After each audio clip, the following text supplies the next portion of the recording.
बिस्मिल्लाहिर्रहमानिर्रहीम। नाजरीन अस्सलाम वालेकुम।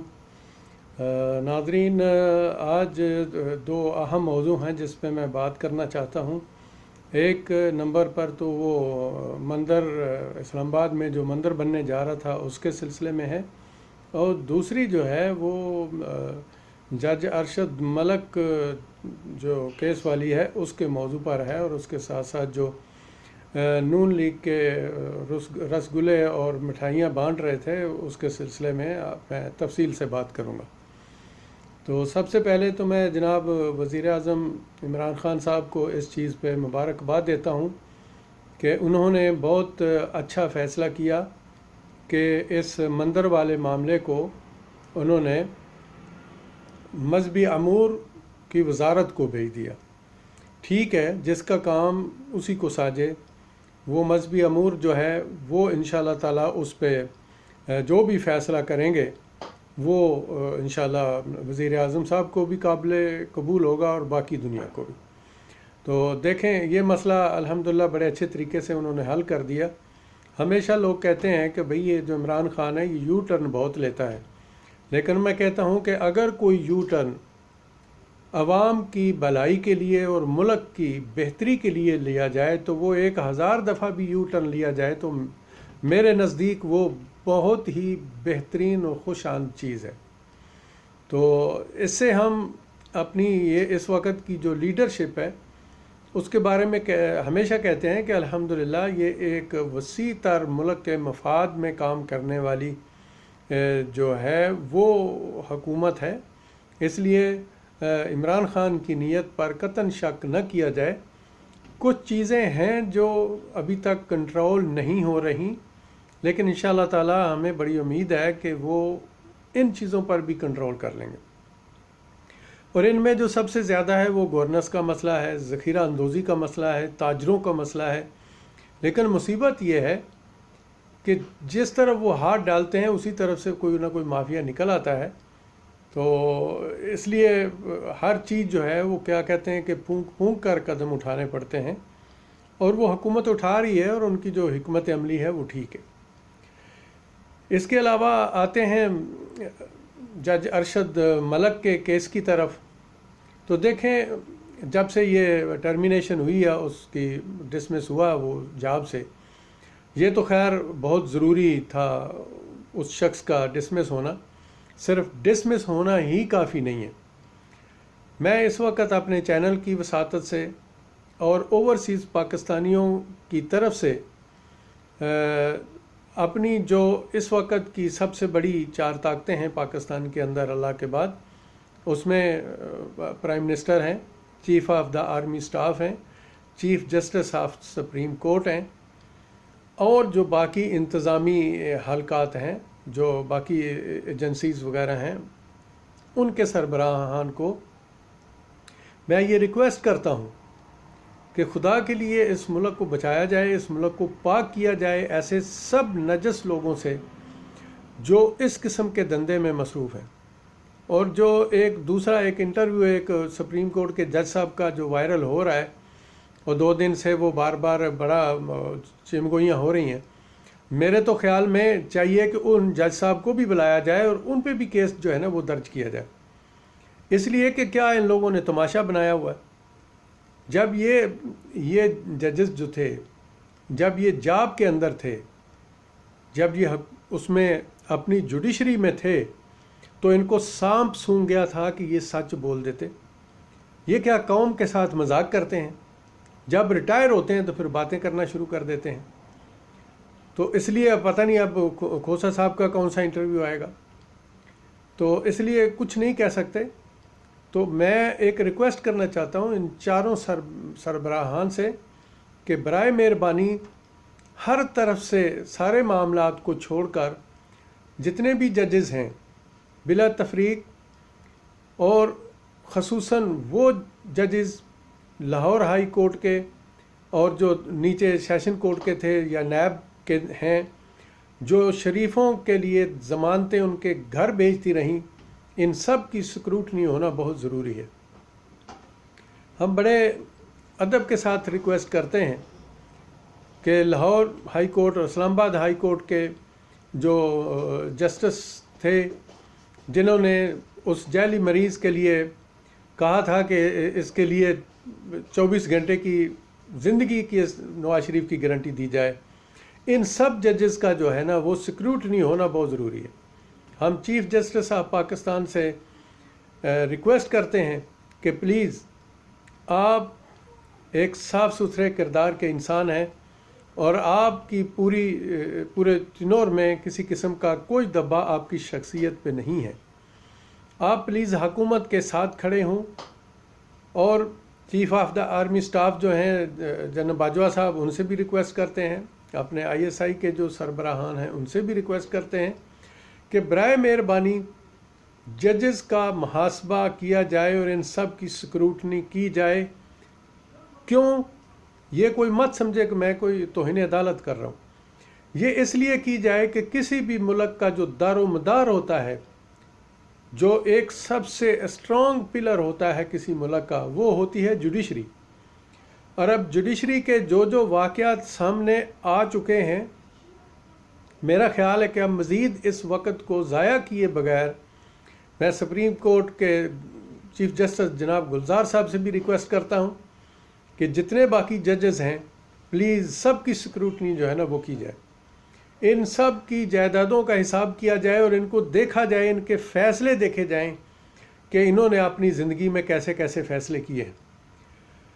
देखें, जज अरशद मलिक साहब ने जो एक बेईमानी की अपने आप के साथ, अपने प्रोफेशन के साथ, इस मुल्क की 22 करोड़ आवाम के साथ, इस मुल्क पाकिस्तान के साथ और इस दस्तूर के साथ, उनको करार वाक़या सज़ा मिलनी चाहिए, सिर्फ डिसमिस नहीं। ये डिसमिशन से काम नहीं चलेगा। और इसके साथ साथ ये जो बाकी दोनों ख़ानदान हैं जो ये हमेशा वीडियो बनाते हैं और ब्लैकमेल करते हैं या फिर संदूक भर के नोटों का दे के ब्लैकमेल करते हैं और डिसीजन चेंज करवाते हैं, इन सब को करार वाक़या सज़ा दी जाए और ऐसी सज़ा दी जाए कि आने वाली कई नस्लें इस सज़ा का जो है न वो तसव्वुर करके भी डर जाए कि हमें क्या करना है, क्योंकि किसी को ये हक नहीं पहुंचता।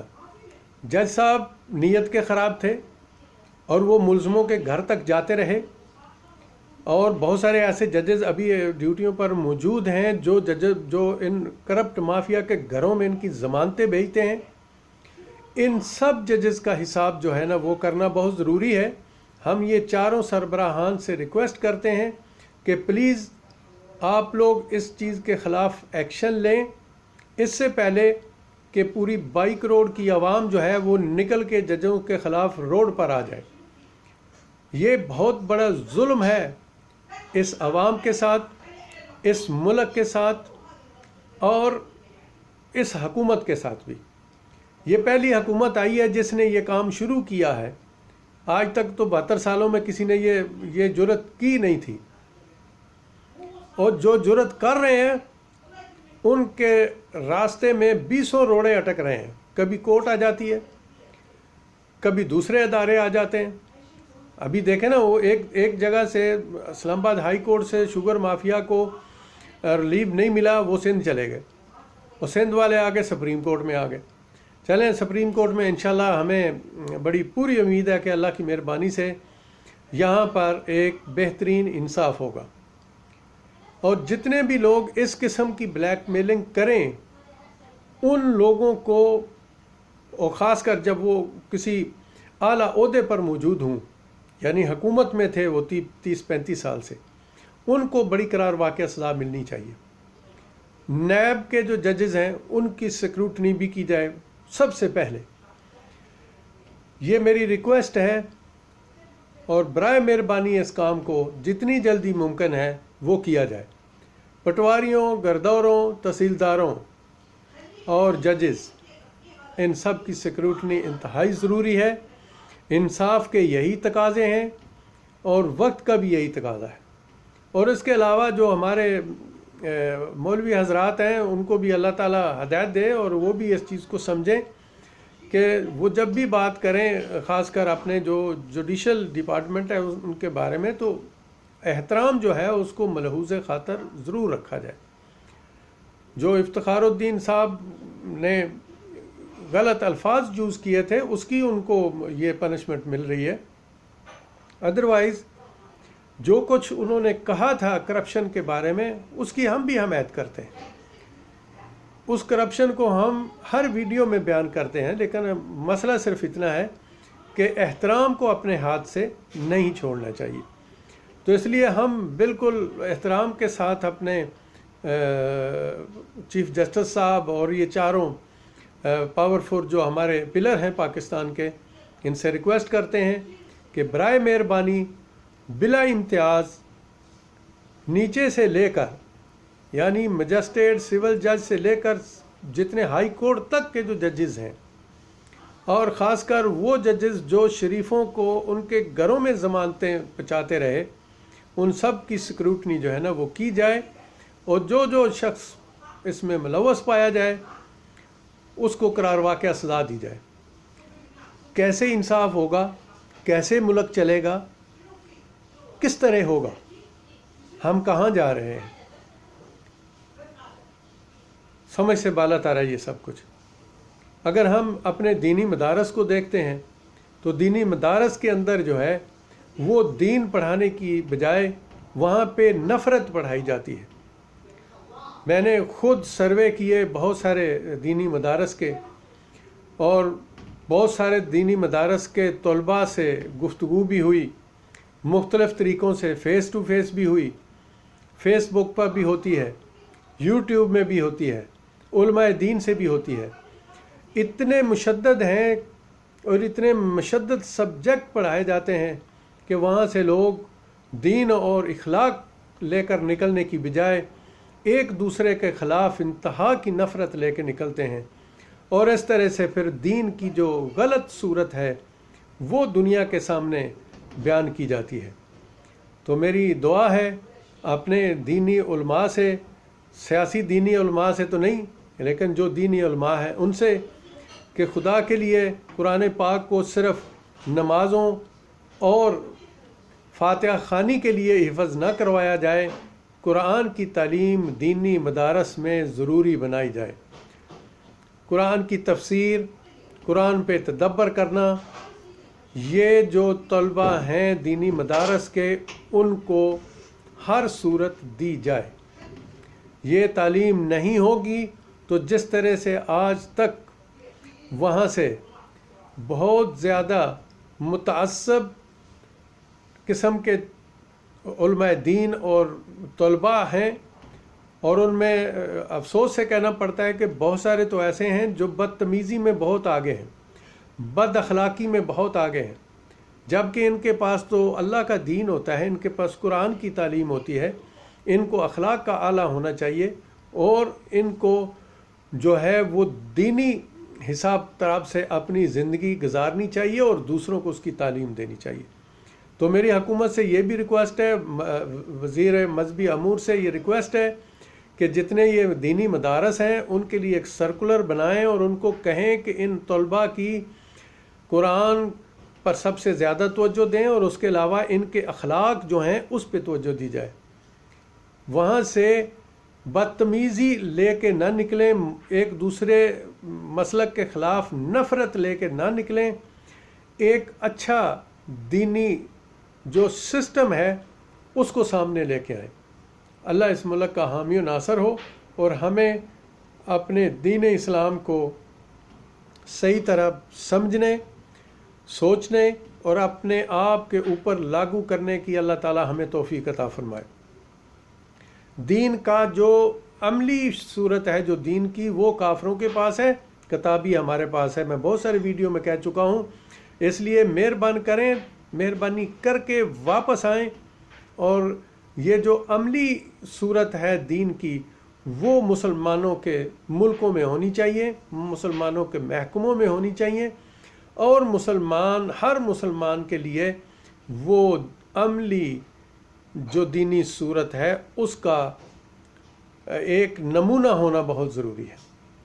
اللہ ہم سب کا حامی و ناصر ہو اور اس ملک کو ہر بری آفات سے ہمیشہ محفوظ رکھے، اور ہمارے اداروں کو اللہ کی ذات شیاطین کے شر سے محفوظ رکھے۔